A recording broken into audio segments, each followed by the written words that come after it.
देश में रहना है तो जय श्री राम बोलना पड़ेगा। तेरे बाप के जहेज में आया है क्या ये मुल्क? तुम क्यों समझ रहे कि तुम कुत्ते हो? अस्सलाम वालेकुम। कैसे आप सब लोग? उम्मीद करती हूँ ठीक ठाक होंगे, खैरियत से होंगे। तो आज हम लेकर आए हैं इम्तियाज जलील एंड असद वैसी thug life MIM Bros VIP। देर के बगैर वीडियो करते हैं स्टार्ट। उससे पहले हमारे चैनल को सब्सक्राइब करें, लाइक करें, बेल आइकन प्रेस करें ताकि नई वीडियो आते पहुंचे। इंस्टाग्राम फॉलो करें। शुरू करते हैं। अरे ये पूरे गोश्त खा रहे थे, हमारे पीछे कहीं को पड़े रहे तुम लोग। अच्छा, आपको मालूम बंबई में सबसे ज्यादा एक्सपोर्ट बंबई से होता है 39.9%। अब आपकी सरकार है, बंद कर दो मुंबई में, बंद करो, बंद कर।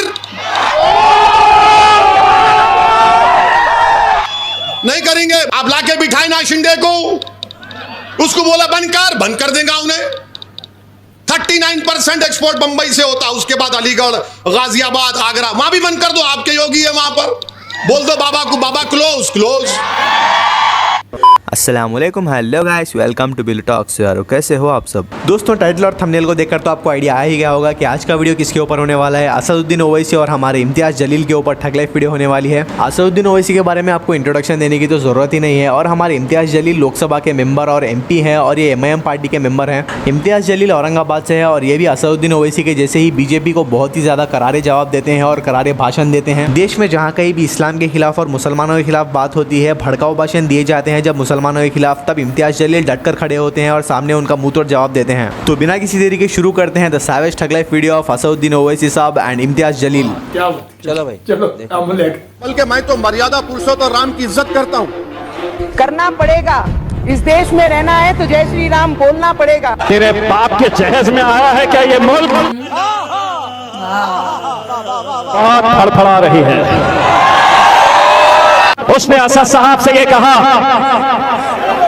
असद साहब का भाषण सुनिए, असद साहब की तकरीर सुनिए। असद साहब ने अपनी तकरीर के अंदर ये कहा कि हम भगवान राम का आदर करते हैं लेकिन हम नथु राम का आदर नहीं करते।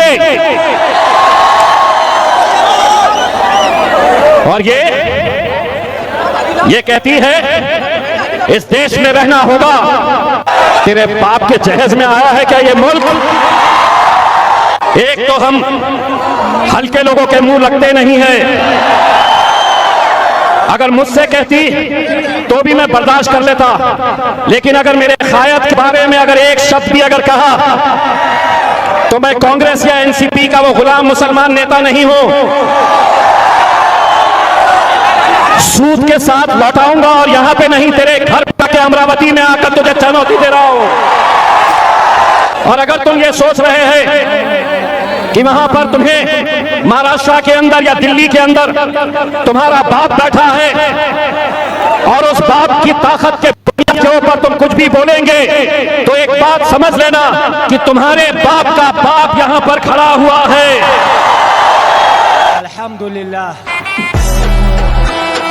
अल्लाह अकबर। ये सारा जो अगर तुमको इधर करना है ना, वो नया नगर के नया पाकिस्तान नहीं है। भाजपा का एक नेता हिटलर सा है टिल्लू, हिटलर बुलडोजर उधर चलाना है ना, हमको अच्छी तरह से मालूम है। अगर उसको मेरे सदर के बाजू खड़े कर दूं तो मेरे सदर का पैजामे की साइज ज्यादा रहेगी और उसकी हाइट इतनी है। तो मेरे सदर का पैजामे की साइज ज्यादा रहेगी और उसकी हाइट इतनी है। कौन तो कहता है जिनको पाकिस्तान भेज को सुन। जब ये मुल्क का बंटवारा हुआ और मेरे बुजुर्गों से पूछा गया कि तुम्हें यहां रहना है या पाकिस्तान जाना है, तो बड़े फख्र के साथ, बड़े हुरूर के साथ हमारे बुजुर्गों ने कहा कि नहीं, इस सरजमीन के ऊपर हम पैदा हुए हैं, इंशाअल्लाह इसी जमीन के अंदर हम दफन होंगे। आज कुत्तों का वक्त है, कल हमारा दौर आएगा। लब्बैक या रसूल अल्लाह। तो मौलाना साहब को लेकर चले गए। ये किसने बोला कि तुम कुत्ते हो? तुम क्यों समझ रहे कि तुम कुत्ते हो? हमने कौन सा तुम्हारा नाम लेकर कहा? लेकिन रात में जितने भी गए घर के ऊपर, सब भौंकना शुरू कर दिए कि तुम एक मौलाना को पकड़कर मुंबई से पकड़कर गुजरात लेकर गए। मगर वही गुजरात में कई ऐसे वीडियो हैं जहां पर ये जालिम लोग वीडियो में आकर कहते हैं कि असदुद्दीन ओवैसी को गोली मार देंगे, इसकी सर को काट देंगे, मगर उनको कोई हाथ नहीं लगाया जाता। मगर कोई एक शेर पढ़ देता है तो उस अशार के गलत माने निकाल कर मुंबई से मौलाना को लेकर चले जाते हैं। 3-3 मुकदमे उन पर बुक कर दिए जाते हैं। मगर हम बीजेपी के लोगों से कहना चाह रहे हैं, तुम क्या कर सकते, तुम सिर्फ जान ही तो ले सकते हो ना। अगर किसी बदतमीज इंसान से बहस हो तो हार मान लेना चाहिए, क्योंकि इंसान कितना भी अच्छा हो कुत्ते से अच्छा भौंक नहीं सकता, कुत्ते से अच्छा भौंक नहीं सकता। नौजवानों की मस्जिदों को आबाद रखो, कहीं ऐसा ना हो कि मस्जिदें हमसे छीन ली जाएं। बिल्कुल सही है। कौन छीन रहा है मस्जिदें? बीजेपी आरएसएस छीनना चाह रही है, ऐसी ताकतें हैं जो छीनना चाह रही हैं। बिल्कुल सी मस्जिद छीनी? अब आप देख लीजिए, दिल्ली की 600 साल पुरानी मस्जिद को आपने शहीद कर दिया, सुनेरी बाग की मस्जिद को आप निकाल देना चाहते हैं। ये मस्जिद को शहीद किया गया था, किसने तोड़ा बाबरी मस्जिद को? क्या कोई समाजवादी का बोल सका? क्या कोई बीएसपी का बोल सका? क्या कोई कांग्रेस का बोल सका? मैं पूछा जाकर इन लोगों से कि बताओ तुमने ये बात क्यों नहीं उठाई, तो नजरें झुका लिए। मैं समझ गया क्योंकि मस्जिद मेरी शहीद हुई थी, इनकी नहीं हुई थी। मेरी मस्जिद को शहीद किया गया था, मगर मस्जिद तो शहीद करने वालों ने शहीद किया, मगर उन्होंने हिंदुस्तान की बुनियादों को कमजोर कर दिया। तुमने अपने जालिम हाथों से एक मुबारक जगह को उसको शहीद किया, मगर हिंदुस्तान को तुमने हिला दिया, रूल ऑफ लॉ को हिला दिया। सुप्रीम कोर्ट ने अंग्रेजी में कहा था अपने जजमेंट में, demolition of Babri Masjid is an egregious act of criminal act कहा था। और हम मुसलमान वक्त के एतबार से खामोश जरूर हैं, मगर याद रखो हम तुम्हारे जुल्म को भूलने वाले नहीं हैं। हम तुम्हारे जुल्म को याद रखेंगे। अल्लाह अपनी ताकत के जरिए तुमको निस्तो नाबूद करेगा इंशाअल्लाह ताला। तो आप भी तो खुला कहते हैं पार्लियामेंट में बाबरी मस्जिद जिंदाबाद। हाँ, बिल्कुल, मैं अभी कह दूंगा जिंदाबाद बाबरी मस्जिद। अल्हम्दुलिल्लाह। एक पुराना हिसाब चुकाना था। अल्हम्दुलिल्लाह, इम्तियाज जलील आपका भाई, आपका बेटा, ये औरंगाबाद का सांसद था और इंशाअल्लाह औरंगाबाद का ही सांसद रहने वाला है। बड़ा फड़फड़ा रहे हैं मेरे शहर का नाम बदलकर, बड़ा कूद रहे हैं, तीनों डांस कर रहे हैं। देवेंद्र बोलता मैंने करा, तो एकनाथ कहता नहीं मैंने करा, और जिसका नाम और निशान दोनों मिट गए वो बोल रहा मैंने करा। मैंने कहा कि इम्तियाज जलील औरंगाबाद शहर के अंदर पैदा हुआ है और इंशाअल्लाह औरंगाबाद शहर के अंदर ही मरेगा इम्तियाज जलील। ये बड़ी अच्छी बात कही आप। दुश्मन ये समझ रहा रमजान आ गए तो ठंडे पड़ जाते। अरे दीवानो, जब हमारे पेट पे नहीं रहता जब ही हमारा ईमान टप पे रहता है। रोजे की हालत में अल्लाह इसकी रूहानी ताकत दे देता है, और अल्लाह के रसूल ने फरमाया कि जो कम खाते वो और ज्यादा ताकतवर रहते। चलिए दोस्तों, आज का वीडियो यहीं पे खत्म करता हूँ। अगर क्या बात है यार, ये तो थे कमाल का बनाया, ये न्यू वीडियो आई है इम्तियाज जलील वैसी की कमाल की ठग लाइफ है। इम्तियाज जलील को तो हमने मेरे ख्याल दूसरी दफा ये सुना है, पहली दूसरी बार सुना है, दूसरी बार भी ये शेरों की तरह बोल रहे हैं। ये EMI पार्टी माशाल्लाह वैसुद्दीन और असदुद्दीन बहुत बहादुर पार्टी है। मैं तो कहता हूँ जैसे भी उनके जो से है ना रुकन, ये जो से भी उनके पार्टी के मेंबर है, वो माशाल्लाह उन्हीं के पीछे पीछे कदम चलते हैं यार। वाकई बड़े बहादुर पार्टी है इनकी ना। और ऐसे रिप्लाई देना इनको तो भाई कहाँ आग लग जाती है यार, इनको तो वो हजम कहाँ होती है। तो अवैसी साहब ने पार्लियामेंट में बोला ना, हम तो राम नहीं बोलते, तुम्हारे रबो जो से है खुदाओं वगैरह के रिस्पेक्ट इज्जत वगैरह करते हैं, लेकिन हम तो ऊपर वो जो सी है वो मगरूर तकब्बर उनकी वो आई है हुकूमत, इन्होंने वो रस्सी मुसलमानों के खिलाफ खींची हुई है, तो उन्हें कहा करना भी पड़ेगा, यहाँ करना।